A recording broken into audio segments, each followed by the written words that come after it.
So we're live once again on another Tuesday, and I have a special guest in the house today because we're celebrating something absolutely awesome, which is the 1 year anniversary or birthday of Espresso Plus. And I was thinking in the shower today, John, that it was like, I remember when you were thinking about this and just kind of like saying, I'm thinking about doing this thing, and here it is, a reality, and it exists. And I almost could not imagine LinkedIn without it.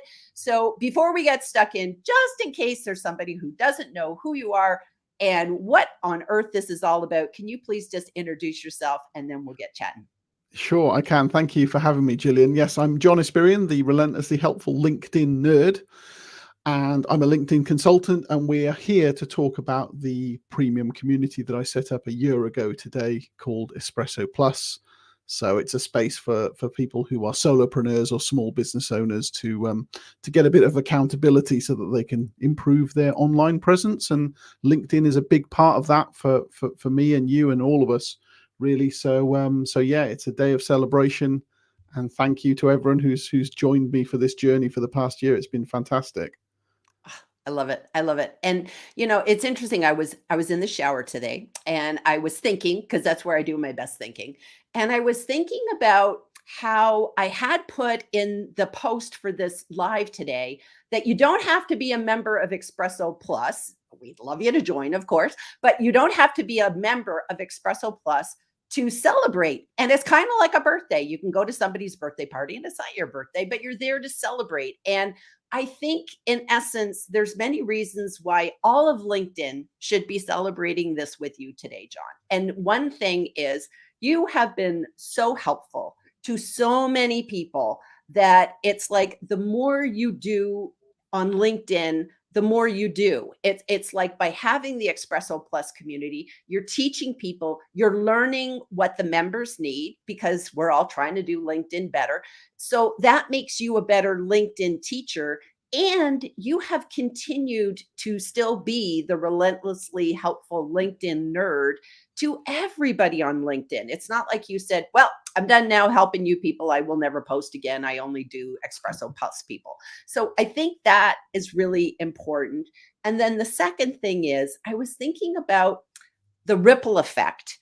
And I'm thinking corny coffee rings, the rippling of the coffee rings in the mug, and that everyone who's in Espresso Plus is learning. And I think we're leveling up our LinkedIn ability, and we're kind of going out into the world, the LinkedIn world, as ambassadors with maybe better profiles. Maybe we're testing content in a safe space, and then we go out and we learn and share that advice with others. So anyways, I just wanted to kind of get that elephant in the room, that I think everyone can be here to help you celebrate, and you don't have to be an Espresso Plus person to shake your maracas. No, absolutely. Well, thanks, Gillian. And there's a lot to unpack there, actually. I started this thing because I wanted to give people a safe space, because having dealt with lots of people on LinkedIn as a consultant, as a copywriter before that, a lot of people are just nervous to put themselves out there. They don't know what to say. They don't want to get on video. They fear of being judged, and it's a scary place, because one bad comment can ruin your day, actually, for some people. But if you have a place where everyone's cheerleading each other, and it's only a small group of 100 people or 200 people or whatever, you can get emboldened. You can do things that you never thought that you could. And we've got members who've started a podcast, or they've started a video series, or they've suddenly started creating content regularly, and surprise, surprise, they get noticed, and they get remembered, and they get preferred, and business leads from that. So that was the main thing that I wanted to do. But more and more I've realized, and I was talking about this in the group the other day, that doing things the ethical way is really, really important to me. Just thinking about why you're taking certain actions, and trying to think, what is the right thing to do here? What is the cheats way out? Let's avoid that. Let's not do what all the douche canoes are doing. Let's do something good. And if we can all kind of learn that and discuss that together, then you're absolutely right. We can go out there as ambassadors of what good practice looks like. We become the leaders. People start looking to us as the authorities. I think it's really, really powerful. So that was not something I'd really thought about too much before starting the community, but it's like every month I'm thinking about that more, and it's becoming a really important part of the mix, I think. I so agree. And I have to say, John, initially I joined to have access to you. I've just, you've been my mentor from LinkedIn from, day one. And, just, I had to be a part of this. So that's why I was a founding member. But I have to say that the cherry on the top was the community and getting to know people Mhm. that I wouldn't necessarily have maybe met in my travels on LinkedIn. And those have formed into, great relationships and getting to Mhm. know other people. And one of my favorite things, it's kind of corny, but one of the favorite things I love to see is when people are meeting up in real life, and Absolutely, you yeah. know that it's like, oh, okay, they came, came to America and they looked up somebody. And, it's like those kind of things. So I think sometimes we think about, oh, we just want to work with somebody, but sometimes the community, and I think communities are based upon the leader. So it's an ethical community because you are an ethical person. And I just have to say, put that in. Oh, well, that's very kind. I mean, I suppose that's what draws people in the first instance is, what's the value proposition? Who's leading this thing? But actually, the real strength of the community is those interconnections, those bonds between the members, the things that make people want to stay. So it's like they're coming for the knowledge, but then they're staying for the campfire that you've built, the community aspect. And yeah, I wasn't expecting to see all those selfies from around the world. Like we've had meetups in Germany, in America, in the UK, all over the place that I was never expecting. And a lot of those people wouldn't have met if it weren't for the community. And that's really, really cool. In fact, we're going to have our first in-person proper event in a couple of months' time, which sold out in a Oh, I couple of days. know. So that's happening in the UK. And again, that's not something I'd ever have planned before, but now we've got so many people that it just makes total sense as the evolution of let's actually get in a room together and meet each other. And the long-term dream would be to have like an international grade conference where people come and fly in, or we come to America. I don't know how that would work, but it's only year one. Who knows where this thing is going? But it's really, really developing well. Well, come to Vegas. That's all I can say is come to Vegas. Think of all the fun we can have in Las Vegas. So one question I want to ask you, John, is when you form a group like this where it's a specialty on LinkedIn, and I know that the focus is also on your website and online presence and your branding and Mhm. and all that, but specifically as you being the leader, how did you decide how much you could continue to do? Because I noticed that you do content on your profile. You have a very strong company page presence as Mhm. well. So how do you focus your attention between running your community but still being part of the greater LinkedIn community? Yeah. Well, I think if we'd completely maxed out the membership, and the membership is limited to 300 slots because I want to do things myself without outsourcing to other people. And I decided that that's the number of people I could service. If we had completely maxed that out, then I probably would be a bit less publicly visible. But we haven't. And I thought, well, rather than disappearing, it would make sense to keep others, aware of what I'm doing. And so the way it's worked out is about 2/3 of my time is spent servicing the members of the community, and about 1/3 is spent creating content and keeping my public persona going. So it's a 2/3 to 1/3 split. Is that best practice? I don't know. I've never done this before, but I don't think I've been forgotten in public. That 1/3 is still enough to keep me in people's minds, and I often get tagged every day in posts, so people haven't forgotten about me, even if they're not in the community, and that seems to be working out. It is a lot of effort to keep it going, and I'm going to say as much in a blog post that I'm hoping to put out very, very soon, which is that if anyone thinks that running a community is like a passive income, like a route to a fast buck, it really isn't. You've got to do a lot of work to keep these things going, and that's probably why so many LinkedIn groups and other communities, they fall flat, because it's a lot of effort to keep that wheel turning. So yeah, it's a lot of effort, but I also love it. You know, it's the hardest I've ever worked, but it's the most I've ever enjoyed work as well. This is, and so that probably circles back to when you started your free LinkedIn community, Mm, that you said, okay, it was popular, it was really, really good, but how do you sustain the energy to drive that? And mm, that's probably, I've seen quite a few other LinkedIn communities out there, but again, like you said, if that person's running it for free, unless they just have a ton of free time on their hands and mm. it's basically a project from the heart, it's probably very, very difficult to do that. So what would Yeah. be your recommendation to somebody who wants to start a community? Like, Well, not to get into your blog post, but just, yeah, I one would tip. definitely go down that free route first as a way of testing, testing people's interest in it. I mean, I didn't really think about monetizing my free group when I started it. I just thought it would be a nice thing to do. I didn't know that within a couple of months, 650 people would join and then be super active in it. And I was thinking, how am I going to sleep here? Because this is just constantly active. And at the time, I was still doing copywriting work. So I just didn't have time to fit it all in. And that's when I decided, I'm going to have to get rid of this, or I'm going to have to just go all in on it. I think I made the right decision.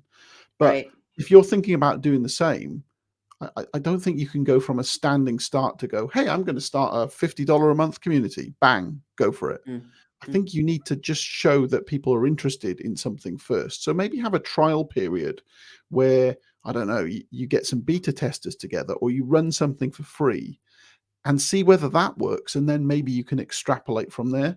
Because if the right. free version doesn't work, like if you're giving it away and people don't want it, then you've got some more thinking to do. I would start there. And there are loads of good tools for creating community discussion spaces, which I wasn't really aware of when I Mm, started ours. So there are other platforms like Heartbeat and mm, Circle, and there are probably, and Slack and Discord, and wow, there's probably so many spaces. So you need to do a bit of research on what you think is going to work for you. Trial it for a while, and then if people are coming, then you can start monetizing. I suppose the big issue I had was, how much are people willing to pay for this? And that's the thing that stopped me for a long time. And that's a self-belief issue. You think, yeah, I'm giving away all this free stuff and it's great and people are liking it and commenting and sharing. But what about when I put a dollar amount on that? And mm, what is the dollar amount on it? And I don't think there's a good answer, because I asked some people and they were like, hey, I'd pay $8 a month for this. And others saying, if you charge less than $100 a month, you're undercharging. mm. Who knows? So it's a really hard thing to do, but I think it needs to have a test case, a proof of concept that it'll work for free, and then you can extrapolate to charge for it. I think that's what a lot of communities have grown organically from something that started as a free passion project. Wow, wow. And it's kind of interesting, like when you kind of look back, of where you've come from over this past year. To be honest, there's almost like a book in this, and that there's a case study of how your group has morphed over the years in terms of, you know, taking challenges like, how do you deal with a community that truly is worldwide? So you've got all Mm, of us Americans over here, and I'm on the farthest time zone, I think in the mm, Pacific time, maybe Hawaii's farther. I can never know what time it is in Hawaii, but I'm, probably Pacific time. We're kind of the farthest part in the United States.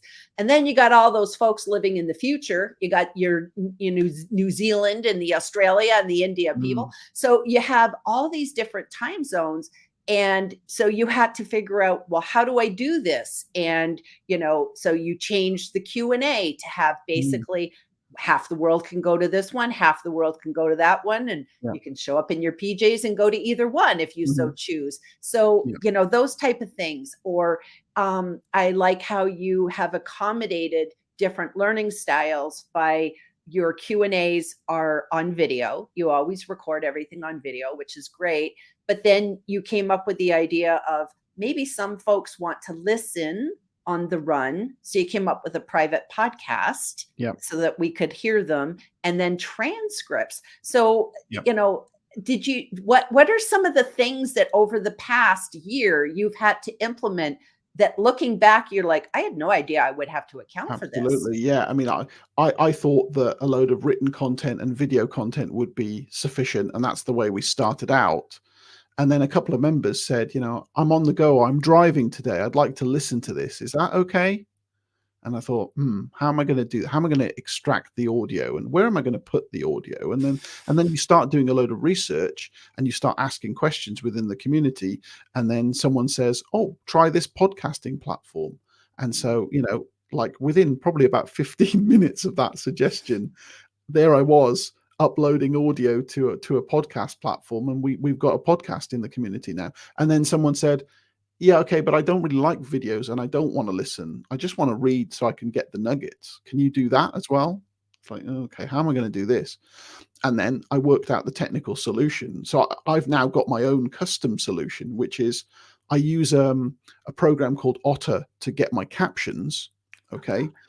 So I get my captions, and then I do some text editing through a program that I've set up locally that turns captions into a transcript and looks for my phrasing to make corrections, and it just does it in one click. And so I've got my captions turned into a transcript straight away, and I put them on Google Drive. So I found technical workarounds because I'm quite a techie person. The key thing is you've got to listen to what people want. Like if I just done it on my own and thought, yep, videos, that's good enough, that's what I've decided I'm going to do. But if people are asking for something else, you've got to listen to them because they're going to leave otherwise. So I Exactly. just try to do as much as I can to accommodate people's requests. I don't think anyone's really asked for anything ridiculously difficult for me to do. So every time someone asks for something, I genuinely try and do it.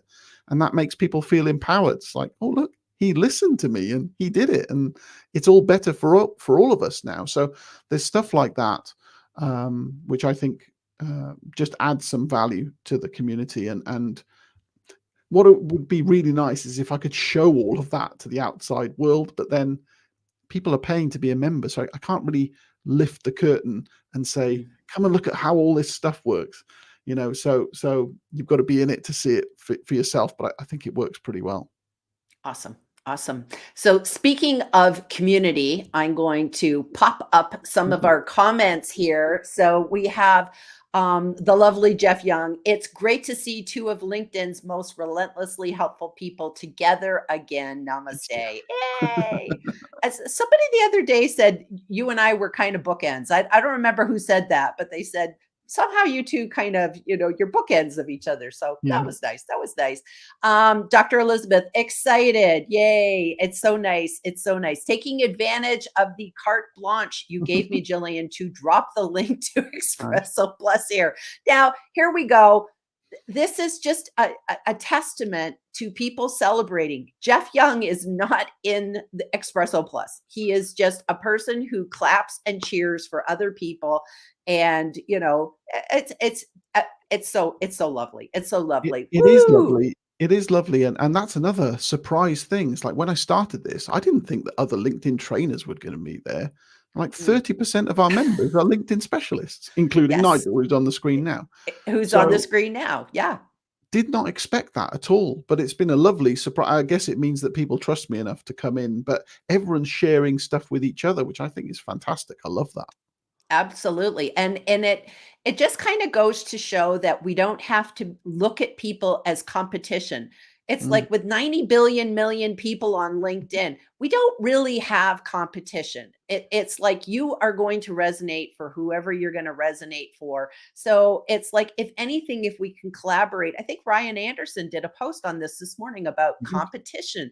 He did. And you can either see somebody as the enemy or somebody who I could collaborate and learn from. So I think it's wonderful that there is all these LinkedIn trainers. And I think it's awesome that there's not LinkedIn trainers, that there's Mhm. such a blend of other people too, because if it was all just LinkedIn people, it could get dull. Could get dull. Although with you and your Bitmojis, never dull, never dull. Judith says, "Happy birthday to you." I love it. I love it. Oh, Seb's here. Nice. Joo-hoo. It's like, I don't know what Joo-hoo is, but it sounds fun. It sounds fun.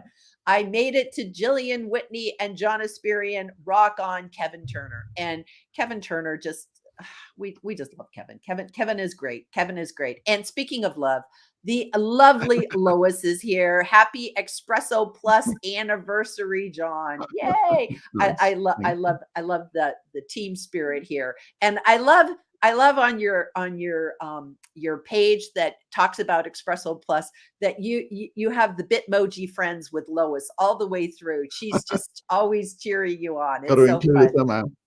That's right. It's all right. Excited to be here. Happy Espresso Plus birthday. We got a lot of people joining in and just wishing you well, wishing you well. Wonderful. Oh, emoji cake. That's great. You thought about it a long time. Yeah. And, I and did. I it's did. I true. did. Do you know what? It was just a lack of self-belief for a long time. And there was one day, and I don't know if she's here to confirm this, but it was Kathy York who was Mm, just nudging me via email saying, "When are you going to do this thing?" And then I thought, do you know what? I'm just going to do it today. And I set up that free group that day after that final nudge. And I'm so glad that I did. So yes, I did think about it for a long time, but I didn't think that anyone would want to pay for something like this. So yeah. hey, I was wrong, and they have, so it's all good. Well, and I think the lesson is that number one, if you can have like issues about, overthinking it and, Mhm. should I or shouldn't Yeah. I? And we all look up to you, John. If you can have issues, Mm. then we can just say, okay, then I guess it's okay that Yeah. I'm second guessing myself. Yeah. So, Yeah. that's a good takeaway. And to Kathy, first of all, I love that Kathy is, she actually emailed me. She sent me a DM and she said she was really happy we were doing this live together.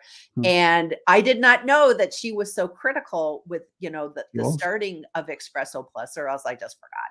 And again, to Kathy, when people out there nudge you, like if you ever feel that you should nudge somebody, nudge them, because you got that message for a reason. And again, going back to my ripple effect with the coffee rings, look at that nudge. That nudge kind of got the ball rolling, which started everything, which has affected so much people. Mhm. And then, like I said, outside of Espresso Plus, it helps the whole LinkedIn community Yeah. by, just all the content you share, you continue to share. Now we're sharing, we're learning, so one nudge can, change so much, so much.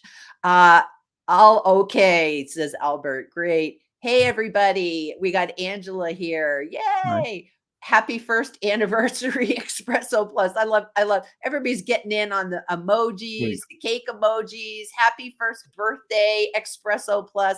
Happy first birthday Espresso Plus. It's just like on and on. We've got Tina, one of our newest members who joined today. Fantastic. I'm so Yay. glad to see Tina in the community. I'm really chuffed by that.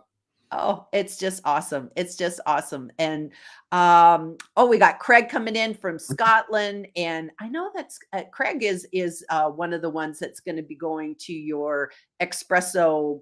Well, He is. He's coming down to stay with me and Lois. I can't wait for that one. wow, Yeah. wow. So they're coming all the way down from Scotland From even. Scotland. Yeah. So and that's in Bristol. That's It's in in Bristol. Bristol, which is in England. We're in Wales, and Okay. he's coming from Okay. Scotland. So it's, yeah, it's a nice Wow. triangle there. Wow, that's amazing. Tony, happy birthday, Espresso Plus. RG's from DK. Okay. Oh, regards, maybe. Good morning from Phoenix. Woo, I love my Phoenix people. They're not too far away from me here in Las Vegas. And I go to Phoenix a lot. So love my Phoenix peeps. Rachel, happy birthday. Espresso Plus. We just, everybody's love a party. Everybody's here for the party.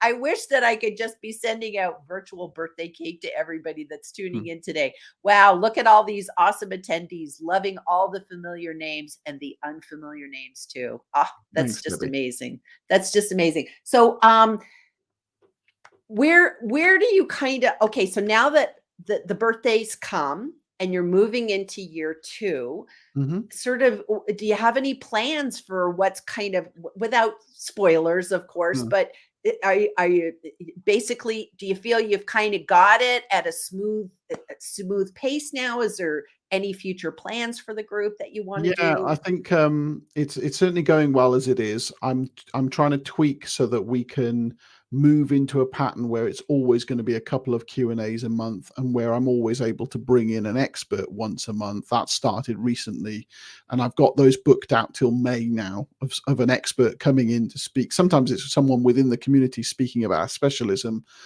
On a couple of occasions, it's people from outside the community who I trust who are going to come in and speak to us on certain topics. So we've got one on design, for example, design best practice in about a week's time. So we've got that being embedded. The event that we've got in Bristol is a bit of a test case, because if that goes well, I can see myself doing that more regularly, maybe around the UK. So that kind of in-person networking, where I know that it's not going to be one of those creepy networking things where everyone's handing out business cards and selling to each other, because I absolutely won't allow that. And people know each other already anyway, so it's more of a meeting of friends than it is of a traditional business networking thing. So I would like to do a bit more of that.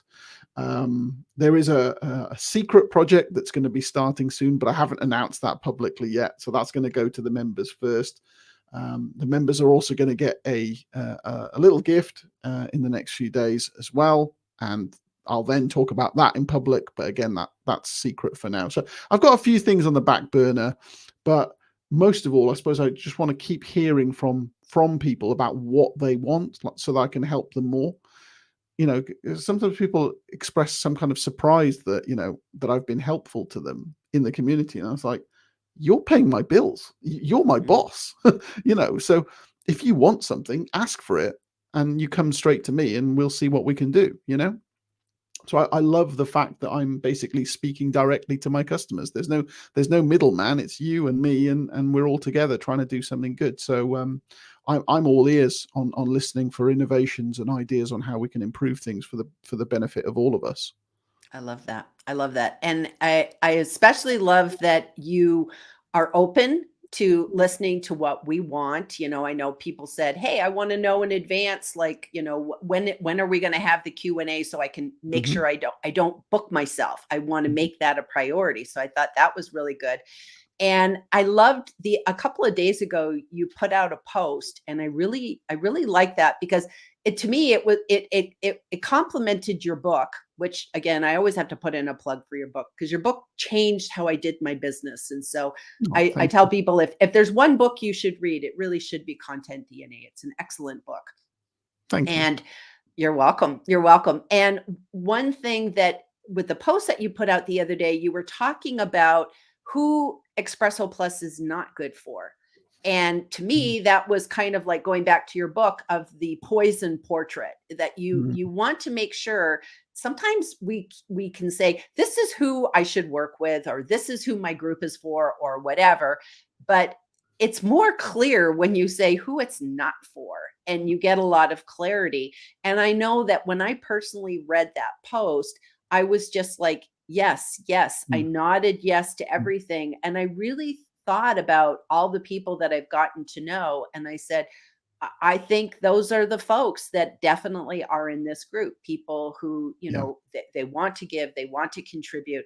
It would be sad if in your community, if I posted something and, it was only you that ever answered, and as like, and especially like, I know the other day, I actually posted a question, and it was about captions, and it was I was having some problems with my mobile. I wanted to know, is this just me? Is something going Yeah. on with just me?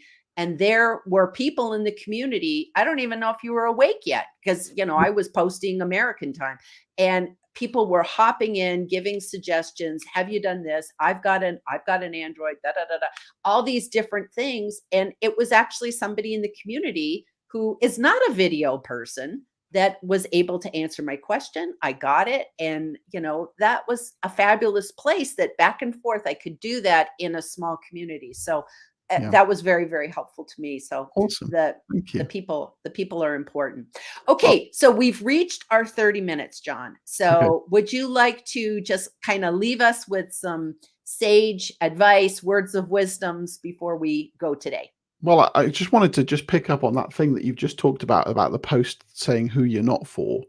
This is something I learned from a really smart American marketer called Doug Kessler. He's a real foul mouth, but such a nice guy and very, very intelligent. And he told me once, marketing is like a magnet. You've got to attract and you've got to repel. Mm. And if you don't do that, you're leaving some value on the table. So you've got to be clear and differentiated in who you're not for, as well as who you are for. And people don't talk about, well, who you're not for very often, but they ought to, because it's a good signal for the people who you are for, because they'll go, I'm not like that. Maybe this is my place. But also it just avoids headaches because you get rid of the people who think, I'm going to join an engagement pod. No, you're not. Mhm. Not with me. And I'm telling you as much, or, I'm going to be able to sell to all of these people. No chance. That ain't happening. So I would advise everyone, think about who you're not for and put that out into the world. And you might then attract more of the people that you really are for. Mm. That's great. That's a great challenge. We need to all be doing that. That's amazing. That's amazing. Well, thank you for coming on the show today, John. Again, happy birthday to Espresso Plus. Very honored to have you here on the actual day, and wishing you all the best moving forward. And hopefully we'll be here back next year celebrating number 2. I would love to be. Thank you so much for having me, Gillian. It's been a real pleasure. Okay. Awesome. Awesome. Okay. Bye, everybody. We will see you next week.